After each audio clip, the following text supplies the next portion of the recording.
Hey, what's going on, guys? Hope everyone's doing well. Hope everyone is enjoying their day. Just want to wish everyone a happy holiday. I know the New Year's is about to approach, and definitely hope everyone had a Merry Christmas, spending time with family, enjoying the festivities and opening gifts. And as always, want to say that hope everyone took time to reflect on the giving and the love being spread, that it does represents Jesus, and hope that everyone enjoyed their time. Making some transitions next year into some new equipment and background. So hopefully soon you'll start seeing some um, different face for the channel. And just bear with me on that. And also, um, me and Jaquita soon we're going to do another video together. I know people probably enjoy those videos and enjoying seeing us together instead of just seeing me or just seeing her on a separate channel. But we are coming up with some new material soon to put out. So I hope you guys get some paper and some pens and some pencils to write. I'm gonna be before you guys for a little bit because I got something to talk about that's contributing to not only just marriage but to the lineage, children, and it's going to be on the title of the blended family.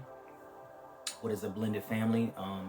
And I just want to talk about this. I know that me and Chiquita was going to try to maybe talk about it together, and we may still do that on a different angle, but for me, I want to kind of just dive in and really just study the blended family and some things that I've noticed and some things that I have encountered in the aspect of blended families, and I just want to share some stuff. So if you are in this situation, hopefully that, and I want to say this too, with blended families, I'm not saying that they're a failure. I'm not saying that it doesn't work. It may be, I know people adopt, and I know people may marry into with partners that have children from previous relationships and marriages, but there are some things that I've noticed, and there's some things that do happen, and it can be a difficult thing if not understanding certain aspects.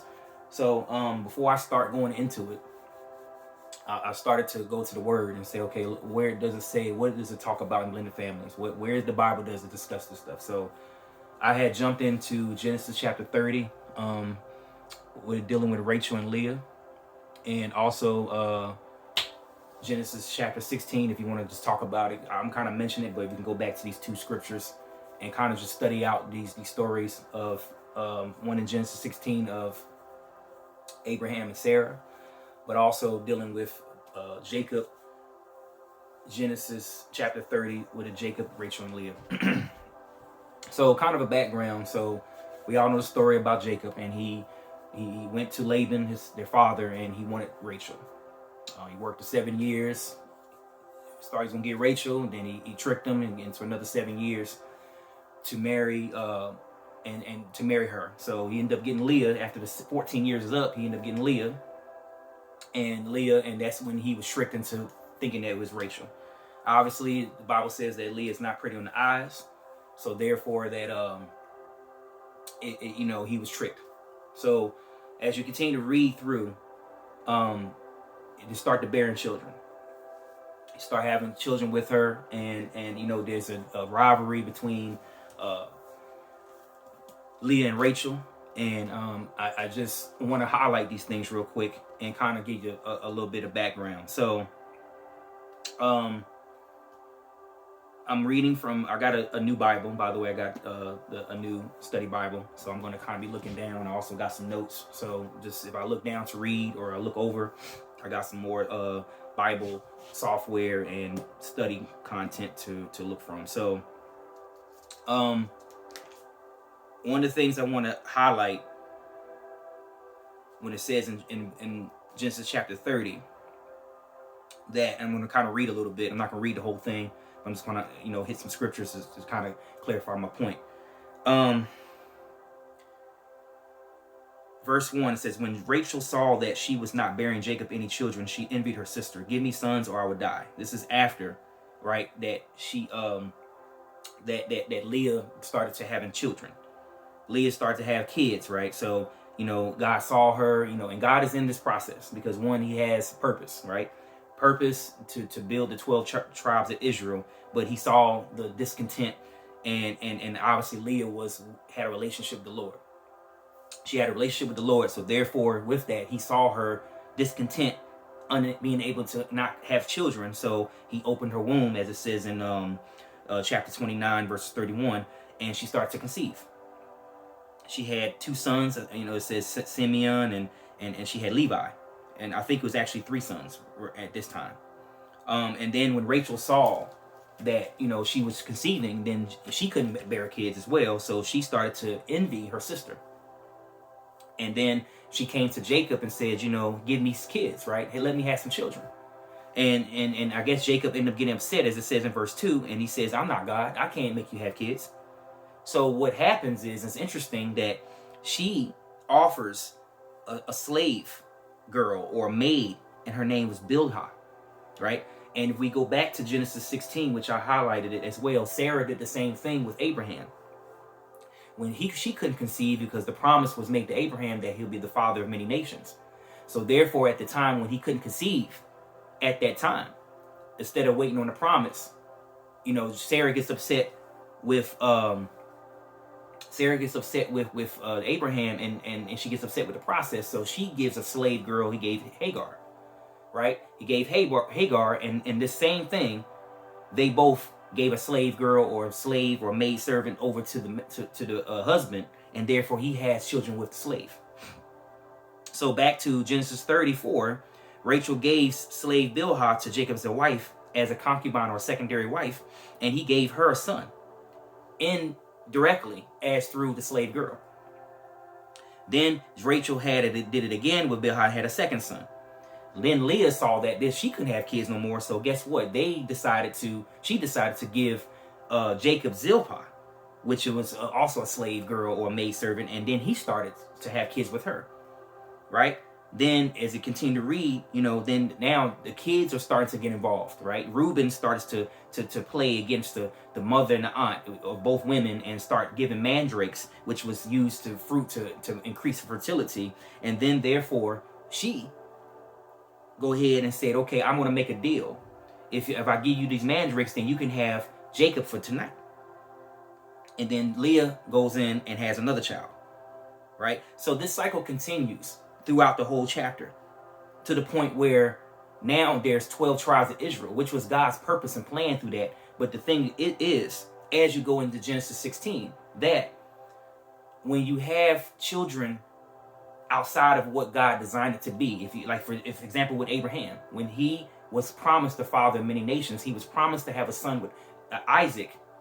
Instead of waiting on the promise, instead of Sarah understanding the promise and getting past the age and the barrenness of her age, and trusted the word of God, right? That he was going to be the father of many nations, Ishmael wouldn't have been here, right?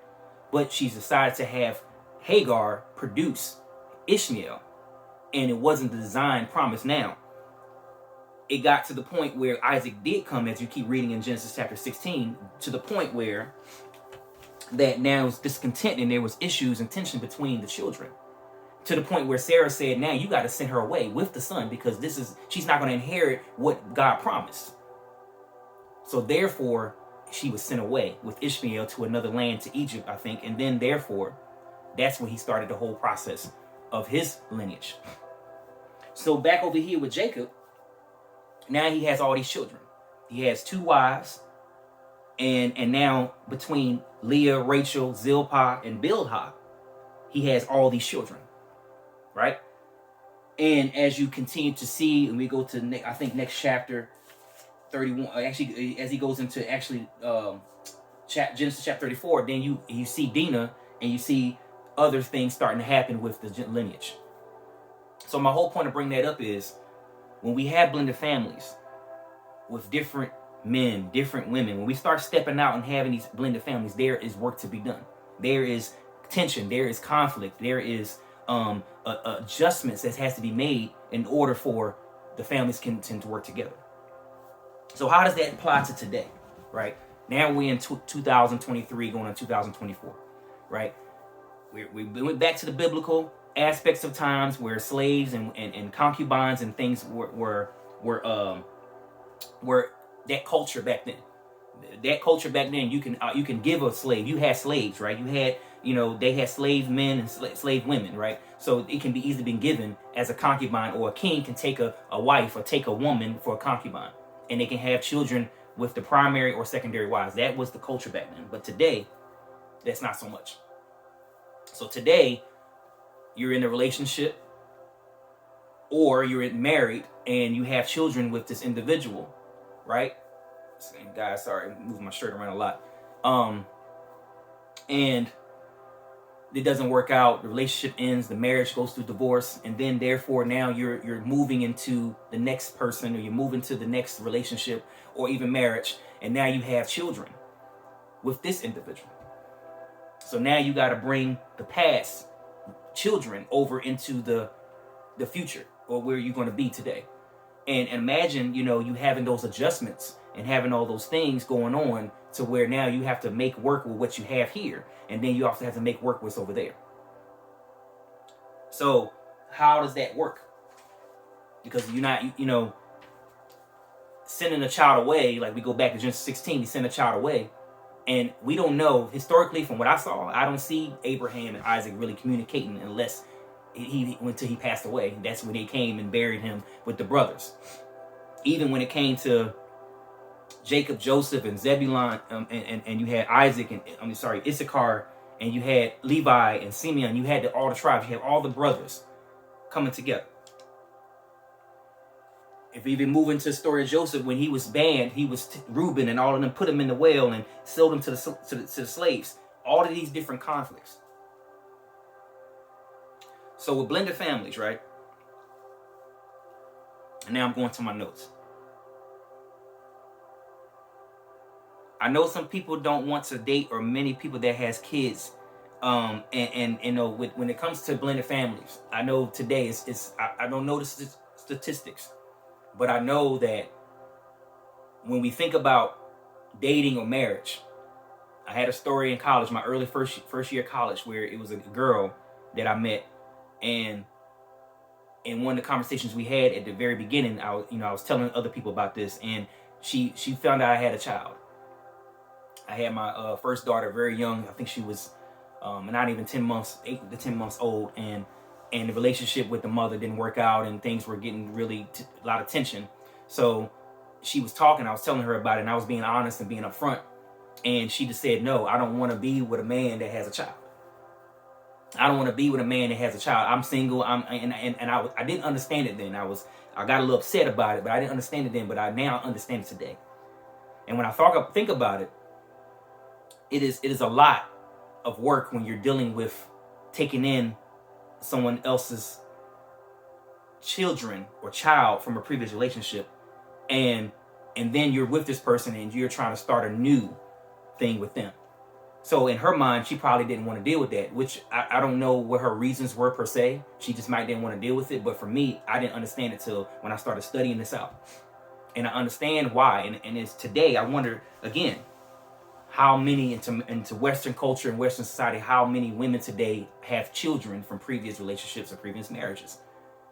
And is it becoming a slim chance that there are women, and I'm sure there are still some, that does not have any children, and they go into a relationship with a man that also doesn't have any children?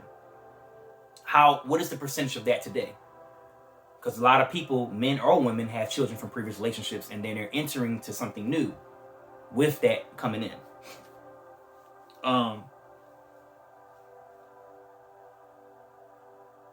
As I said before, I'm sure there's parents and children and blended families. They have relationships that work and they get along, and there's peace, and they have an understanding. But for those who are struggling or just curious, I want to try to offer my experiences and try to address this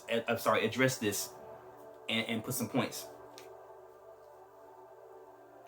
First thing I want to say, although God can redeem and turn things around, blended families will require a lot of work on the parents' part and the children's part. Okay? It's not, and I'm going to say this, and this may be controversial, it's not God's best. But it can work. And the reason why I say it's not God's best, because as you see biblically, with Abraham and Sarah, they was already given a promise to have a son, to lead the godly lineage. Right? And people will say, oh, my kids is not a mistake, or my kids is not, it is God's best. But you got to understand, God did bless Ishmael. right? God did bless him, and God told him that he will bless him. But the promise, the lineage that God gave Abraham when he was with his private time was through Isaac.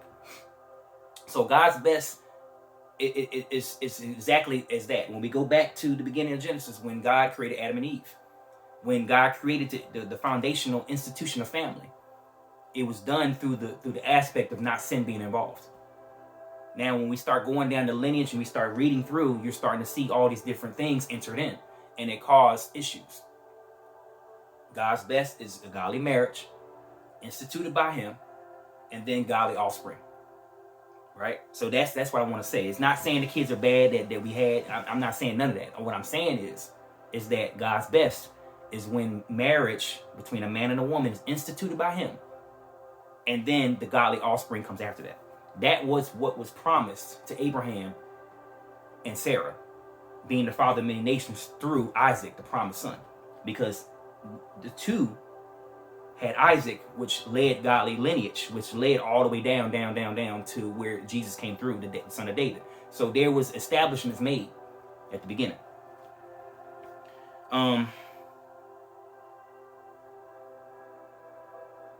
All right, I wrote this down, but I already said this. For God's best, choosing right so that you and that person stay together. So when you get into the relationship of marriage, it is with the right children. So I already said that, but that's basically, again, allowing God to institute their marriage.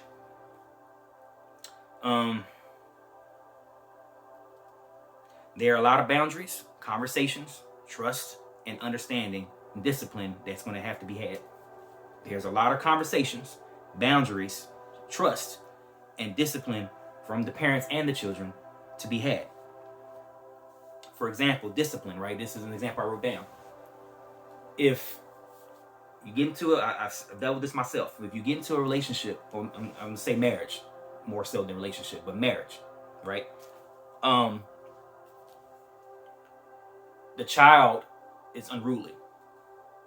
The child is having a lot of problems, disciplinary problems. The other parent doesn't feel comfortable. So a lot of parents don't feel comfortable with their children being disciplined by the new parent, or the person that's in the relationship of marriage. If you're building up to a marriage and you have a child from a previous, that person has a child from a previous relationship or marriage, and I say, and let me go back a little bit. When I say relationship, I'm being honest to say that because there's times where we have gotten to relationships with women or men, and we weren't married, and you had children. So when I say relationship, that's what I'm coming from.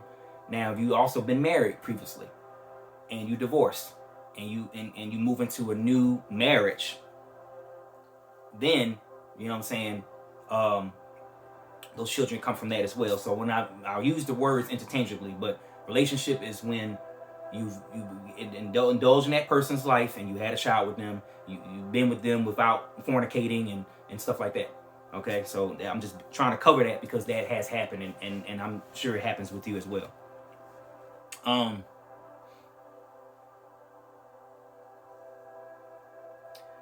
So with that child, that parent may not feel comfortable disciplining that child. And that's an example to where you have to have that conversation and trust. That may be a boundary. That may be something where you have to build trust with that person. If it's a man entering a relationship with a child, with a daughter or son, and the woman, right, and you're married now, right, and you're into that relationship, marriage with them, that has to be trust. That father may not have trust for the wife or the woman to discipline that son or daughter. Vice versa, if it's a woman entering that marriage, right, and now she has a son or a daughter, that's the same thing. That son or a daughter or the wife at the time may not have to build trust in order to discipline. Okay, so that's one example I want to put out. It can feel awkward. It can be awkward when someone's trying to discipline the child because they don't know them or they haven't spent time with them. Knowing the child's background, first point, which includes relationship with the other parent. Questions: how did the relationship with the other parents end? Was the dad there or the mother there? Did Did he or she cultivate the relationship with the father or the mother? Or did he or she bash him? Okay? These things are important. We got to know the background. You got to know the background, because how the other relationship ended previously, whether a relationship outside of marriage or marriage itself, you have to understand that having those conversations and saying, okay, how was your outlook on the relationship that ended? How was the other parent or other person in your life? Ex-husband, ex-boyfriend, ex-whatever. How do you see that? Because it could be the other partner, because it's interchangeable. It could be woman or man. They could have cheated. They could have left. They could have been a sexual encounter a couple of times, and then she was pregnant, and then the guy says, I'm done, or the girl says, I'm done. Right? Either way, how does that person see the ex-partner, whether it was a man or a woman? How does the child feel? How does the child see that other person? You know what I'm saying? How was it if the dad wasn't there at all? He came and went. Or the mother, she came and went. You know what I'm saying? How did that affect not only the person, but affected the child or the children?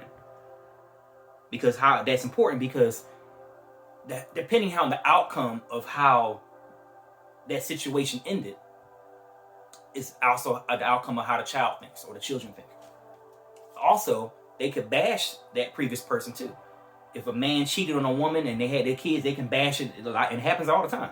The kids, the mother or the father could say that this other person did this to me, and gets in the kid's head, and the kid's starting to have resentment and bitterness towards the other person. Was the relationship cultivated? Meaning, despite of the outcome of the relationship or the marriage, did that parent cultivate and say, okay, this happened, and try to say, okay, this happened to the relationship. This parent left, or this parent, we're done, divorced or broken up or whatever. But I'm going to continue to cultivate a relationship with that other parent, if it's possible. If the dad doesn't want to be there, and the parent tried to cultivate that relationship with the other parent for the kid's sake, and he chose not to be there, then that can affect how the child thinks. Or vice versa, where the child and the parent, it's cultivated correctly and they be there. That depends on how the child thinks. That depends on how the child feels about moving into a new relationship.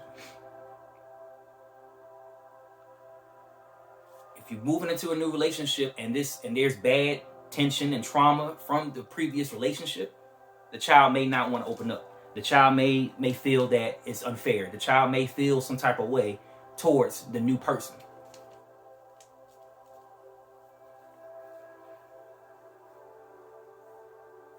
The child can also be angry with the parent, whether dad or mom, for moving forward. And that child may not want to open up to the new person. That child may not want to say, I don't want to have nothing to do with dad's or mom's new person.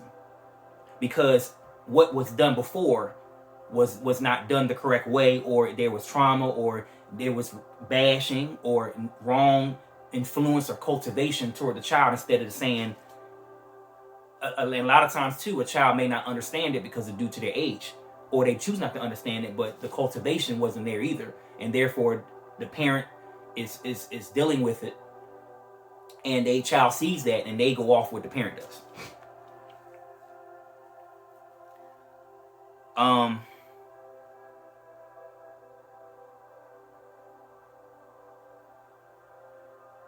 I'll give an example.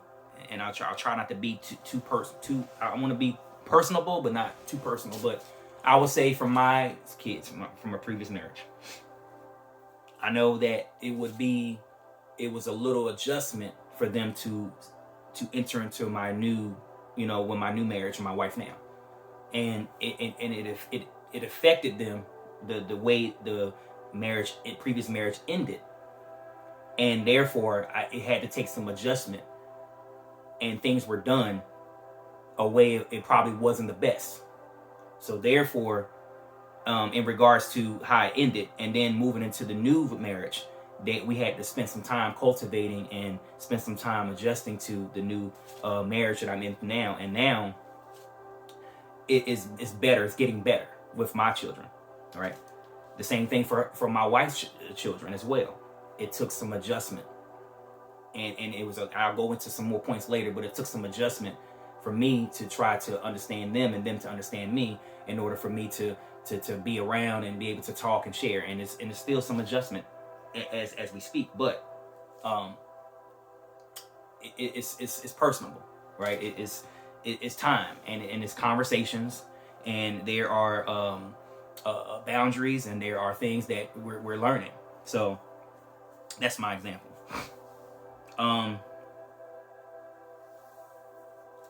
Next point, personality traits. Personality traits. Parents and children, both, right? The reflexes, the influence of a child comes from the parent. How the personality develops of a child, it depends on the environment and depends on what the child's around, right?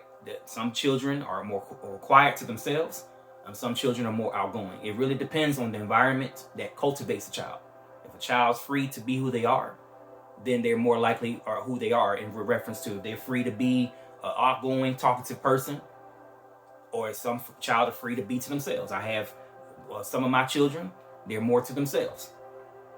And some of my children, they are outgoing. They like to go talk. They like to get engaged. They like to have social relationships. So it just depends. But that's important to understand, because that depends on the approach.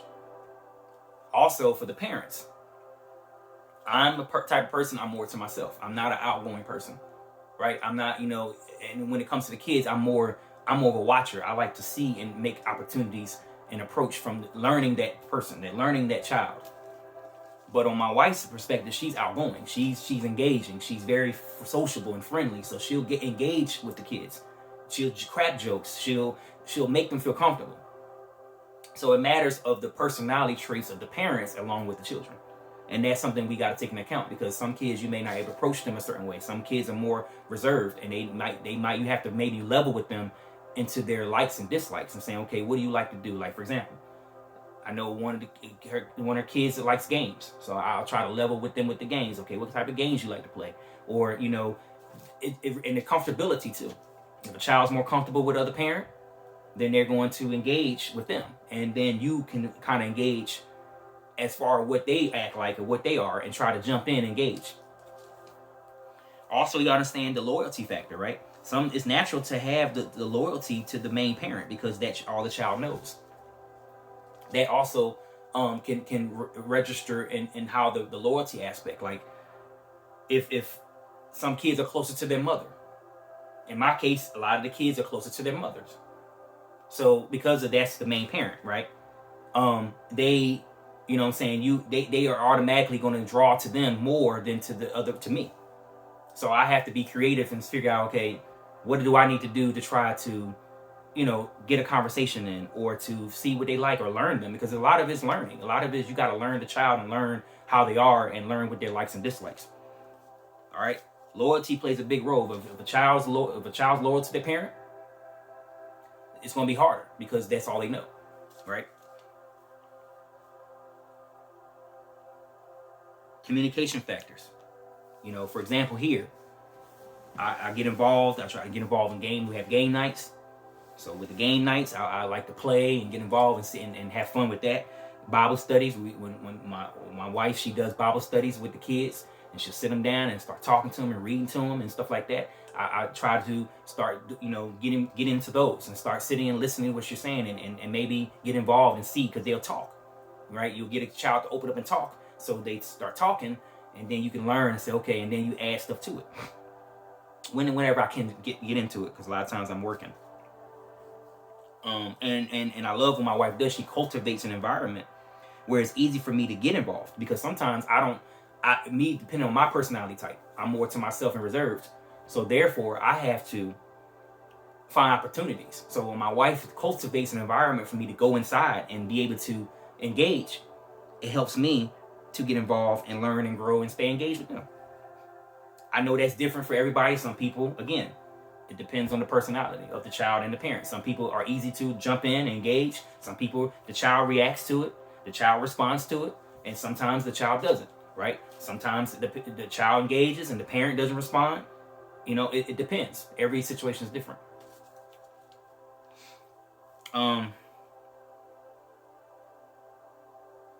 So communication and being able to understand personality traits, right? Loyalty factors.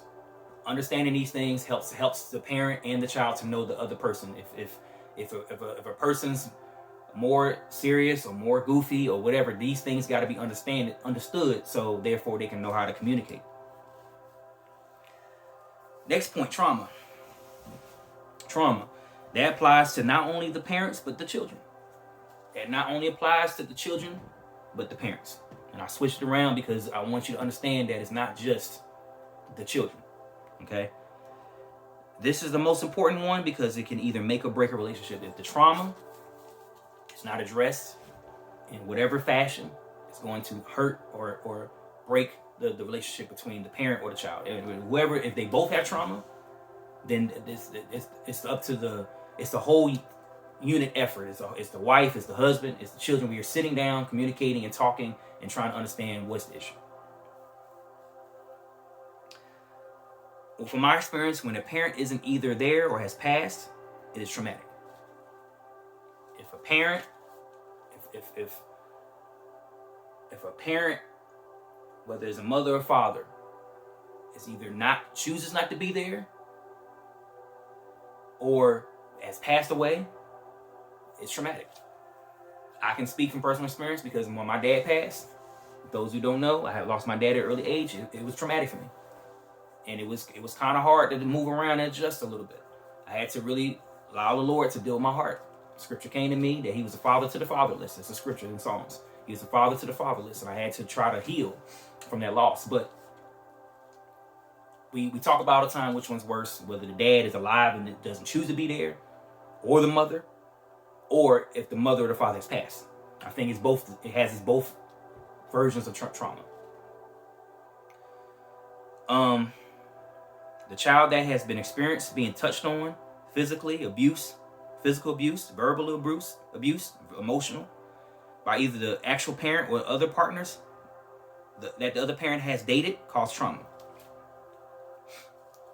So if a child has been touched on, or a child has been abused, verbally, emotionally, physically, if it happened from the actual parent, then that's going to affect how the trust factor. That trust factor is going to be very low. If a child was abused for being a child, or a child was abused from other partners, right? That person has dated. If that person has dated multiple partners and brought the kids around them and they abused them, that's going to affect how a child responds to the actual parent.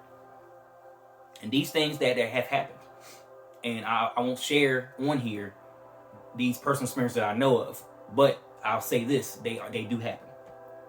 There has been abuse, right?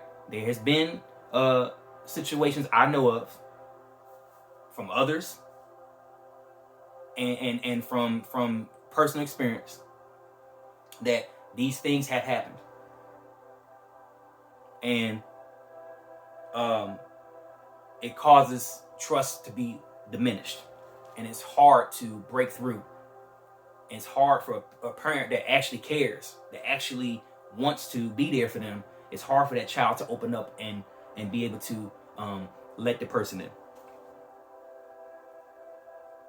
The confidence of a child is destroyed. They don't trust very well. And if not dealt with, it's going to develop into an adult. And the thing about the enemy, and we know this, and it's also in scripture, trauma that happens to a child and is not corrected as an adult, it repeats itself. It's called a generational curse. If a child don't deal with or find a way in their own heart, and the parents don't take the initiatives to do what they need to do, that's going to develop into a generational curse. It's going to carry over to their lineage. So with that, we got to address the trauma that the child experienced. We have to be able to address it, talk about it, open up to it. Obviously, we pray, we go to church, we teach, but more importantly, that child has to find it within themselves to learn and move forward.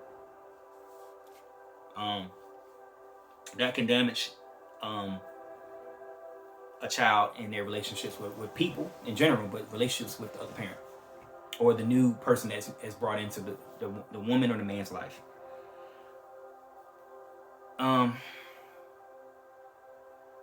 The difference of personalities, it can be frustrating to see your children not get along with your spouse or significant other's children. This can also apply to parents and children relationships as well. Personality or ways of thinking can cause conflict depending on how the parents are. So when you see now you married and you bring the children in from the previous marriage relationship, and then you're married now, and now you see the interaction with the children. You see the interaction with the children, and there's some clashes. There's some personality clashes. There's some. It depends on how the parents raise the children. If you have a child that's overly aggressive, and they're demanding, because that's how they're treated at home at the other parent's house, or if that's how they are around the other parent, that personality trait or that characteristic is going to carry over to when they come over with the other parent's house, and it's going to be conflict, because then you got one child that's more reserved and respected. But then you have another child that's overly aggressive and demanding. It's going to be a clash.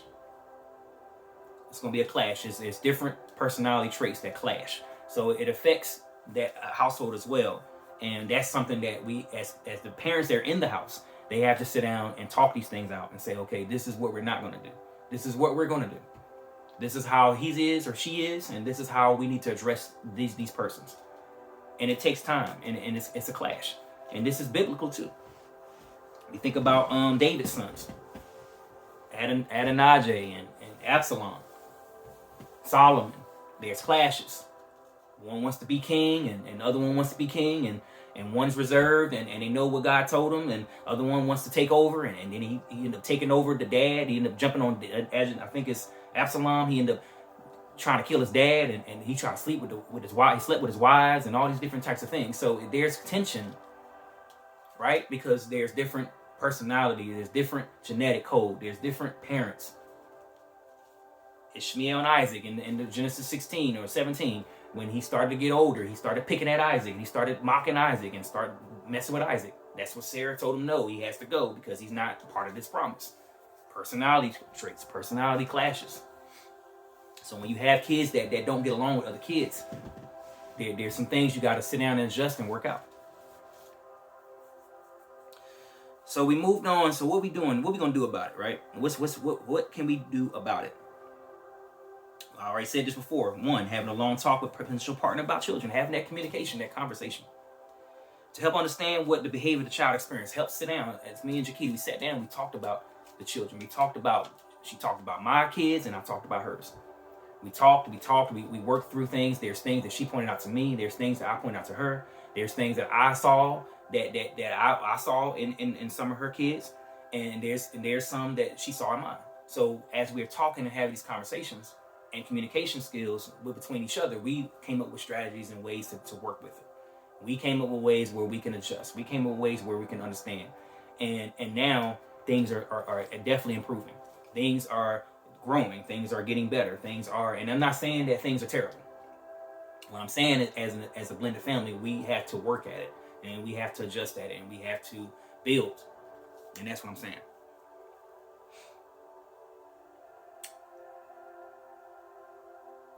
I know a lot of time, especially for marriage, one already is integrated with the parents and children and not having these conversations. And I know that people put their lives first and forget about the children, but the consequences sometimes can be great. So yes, we know that this happens. Sometimes we move too fast and we bring kids into, you know what I'm saying, in the relationships too fast. And when we do that, right, it might be some conflict.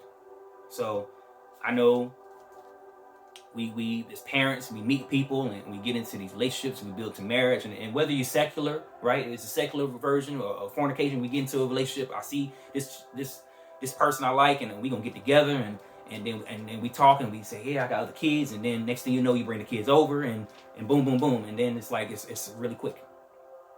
So part of that process is understanding that we too have to take our time and be able to allow time to adjust these kids and have these conversations. And sometimes it can be quick. And I know I say that because I know a lot of times, and especially for me, I know I've moved quickly sometimes when it comes to bringing kids in. But it's a point to understand and try. And if you already did it, you just build and you work on it. Having a conversation with the child or children, talk to them and get to know them. That's sitting down with your actual children and talking to them and saying, hey, you know, daddy or mommy's moving forward.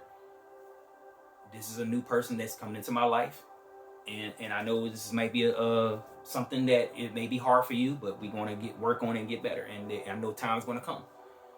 Same thing when it comes to that, talking to the other person's children, having that conversation. One, you're getting to know them, you knowing their likes and dislikes, you knowing what bothers you, and if the relationship builds and grows, right, then you're having that conversation with the other person that you're with, kids, and that's how you start to integrate.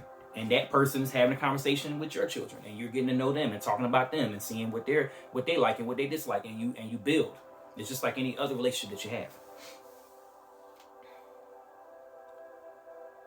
If the dad or the mom is in their life, the actual parents, support it, cultivate it, have a good relationship if it is possible.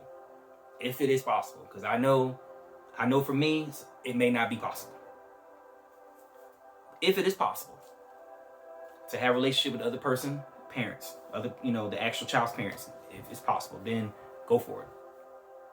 Build it and continue to cultivate that relationship. Don't bash the other parent. If you are that parent, I'm not gonna ever bash my wife's children's parents, dads and stuff like that. I'm not gonna do that. I'm not gonna do that. I always cultivate and build those relationships. Say, hey, if your dad is here, go for it, man. Go talk to your dad. Go build a relationship with your dad. Go hang out with your dad. Get to know you. I build and cultivate those relationships. I don't tear them down. Same thing with the mom. Go talk to your mom. Respect your mom. Build those relationships. If the child or children doesn't respond to you trying to work through and be there for them, you continue to work through it. You give it to the Lord, and you continue to be a parent to them. It doesn't mean you're a bad parent. It doesn't mean that they don't. They just having some kids have to. It takes time. Some kids are, like I said before, they're dealing with trauma and they need to work through things. And some kids they gotta get in their own time. You keep trying to be yourself for them. You keep trying to be who you need to be. You continue to be the parent. Just as long as they don't disrespect you and get out of hand. You continue to just love on them and you continue to pray for them. Okay, that's all I got for blended families. Hope you get something out of it. If you're struggling with these types of things, excuse me, I hope these things help you.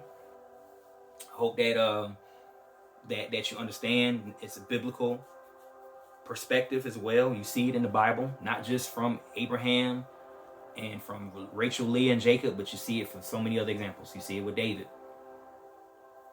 You see it throughout the Bible. You see it multiple times where men men in the Bible had multiple kids from multiple different women, and it has so many different complications.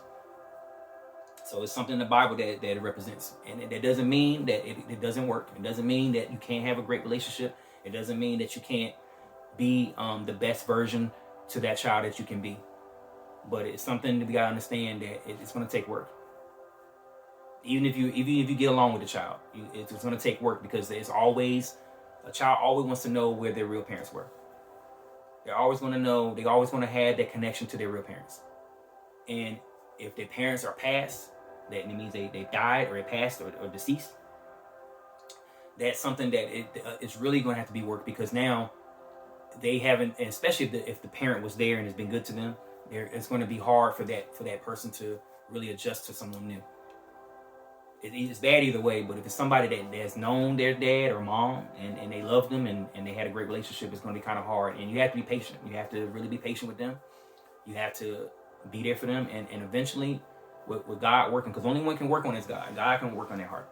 And then from there they say, hey, I respect you and I appreciate you for being in my life. I think I meant to say this earlier, and I meant to say this and I didn't say it.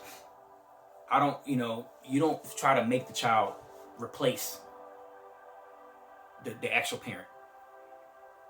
Some people, I don't really care for the title stepdad. I really don't care for the title stepfather. Or you know, a lot of, like, some people care about it, but I think it's more important to understand the impact.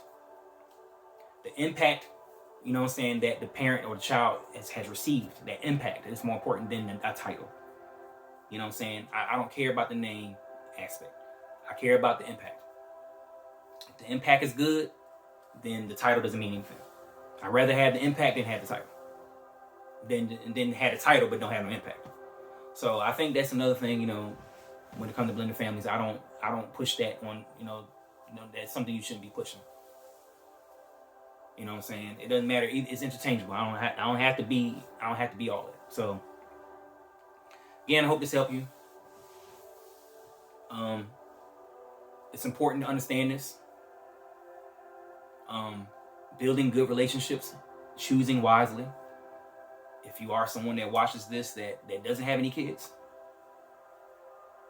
definitely consider choosing wisely. If you do choose to be with this person and have kids, hopefully these points will be able to help you integrate into that marriage. We're shooting for marriage, and you're integrating with that person's children. I wonder how that will be if you're single, if you never had a child and you're trying to integrate into that relationship, that you can be an example to them. Only God can give you that wisdom. But the goal is not so much not to have blended families. The goal is to understand, to build better blended families, but to also to start choosing correctly. So then when you enter that marriage with that person, it won't be a marriage and then a divorce. Or you get into a relationship where you have sex and you produce a child. And then you break up, and then you move on, and then you meet someone else, and then you have a child, and the cycle keeps going. The goal is, if you have children from a previous marriage relationship, is to come together, get with the Lord, and when you move and you desire to be married, that your God will present you or be presented to a godly spouse. And when you have children with that person, the curse is broken, the cycle is broken, and you're not moving from man to man, woman to woman, and having all these children. As much as people say that polygyny and polyamory and all these other different types of things where you have multiple wives and multiple husbands and all this other stuff, and polyamory where you having 2 women and 1 man, and the man having kids with all these, that's not God. The design is to be married to 1 man and 1 woman, and to have godly offspring. Ruth did it with Boaz. Okay? Although Sarah and Abraham, they did their own thing instead of dealing with God, they had it through Isaac. Okay? So these are examples where you design to God's perfect design. The way it was intended is to have 1 wife and one husband, and you have godly children. The only time that and I'm gonna cover this too. The only time that changes if the wife or the husband dies and they choose to remarry. They choose to remarry, and then they go and have other children with that new person. But it's not, I'm going to divorce or break up, and then I'm going to go over here, and then I'm going to go over here, then I'm going to go over here. It's godly man and woman. They have children, and then if they die and they become widows and they choose to remarry, then they can continue that they will be, God bless their lineage with that new person that God sends, and then they continue to have children and that's how it's supposed to go. But to go and I'm going to meet this guy and this girl, I'm going to have a kid with them, then we don't work out, then I'm going to go over here and meet this guy and this girl, and then we're going to have a kid, we're not going to work out, and keep going. That's not it. The point is to do it right. But if you already have children from a previous marriage relationship, and I probably repeat myself at this point, do it right. Let God choose your spouse.